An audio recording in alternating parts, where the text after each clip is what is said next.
Outside the post office in Bor-Urt, a handful of men clump around a pool table, its felt top sun-ravaged and mangy, the men's faces weathered from living in a world without trees. When I step outside, they stare, each man a finger in a fist, and the one slumped in the ratty camping chair at the head of the table is the thumb.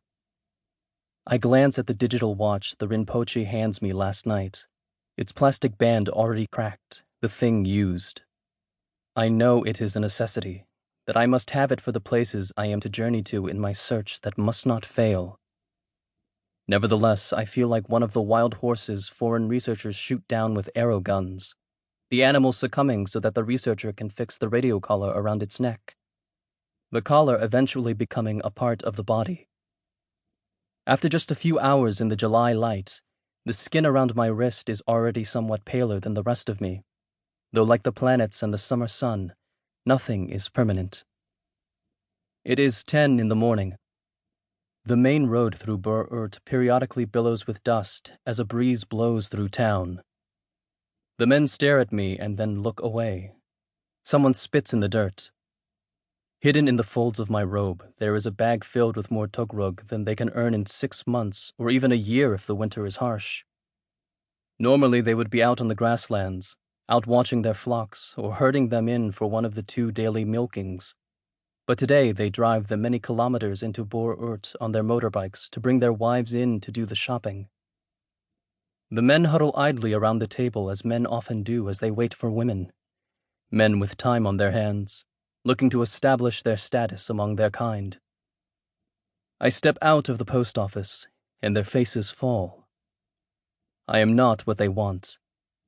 I am a novice of the Yatugin Gol monastery, a monk who lives in the shadow of the sleeping volcano. As it is mid-morning, the mail truck I am to ride to Ulaanbaatar on the first stage of my journey is not scheduled to arrive for hours. 1,300 years ago, Shantideva tells us the only source of happiness in the universe is the cherishing of the other. Silently, I approach the table and nod. "Brother," booms the one enthroned in the camping chair. He is sitting with his legs spread wide, a toothpick in his fingers as he works at his teeth. Something in the lackadaisical arrangement of his limbs reminds me of Mun. Mun's long black hair often loose like a horse's mane. "I only play for money," the man says. "A good policy," I say. I lay 2,000 togrog on the table. 10 minutes later, and I can tell the others do not know who to root for. The one who sits outside the post office each day looking to deprive the local herdsmen of their money, or me, a young monk from Yatugol in his simple red robe. My body wavers like a flame in the summer heat. On the faded table, the balls roll and crack like stars. In the universe's eternal calendar, it is always now.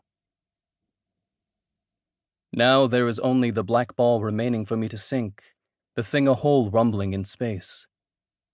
At the other end of the table, my opponent draws heavily on the cigarette he lights after I sink 3 in a row. He stands smoking with the toothpick still wedged in his teeth, eyeing the 2 balls he has left on the table. The angle of my final shot is not an easy one. Earlier, the second ball I pocket is a spectacular combination shot, the men all gasping as it rolls in. As there is no chalk, I rub the tip of my stick in the dirt. My opponent is breathing hard. It is proving to be an exciting game. Should he lose, there is no reason for him to hang his head. Oddly enough, a loss could be good for business. Once word gets out, normally reticent herdsmen might begin to saunter up and lay down their hard-earned togrog, thinking he is beatable. I wonder if he has a wife and children. I wonder why he chooses a life in town, the town consisting of a few hundred people and a series of dusty buildings constructed in the blocky Russian style, when every beautiful thing is far from here.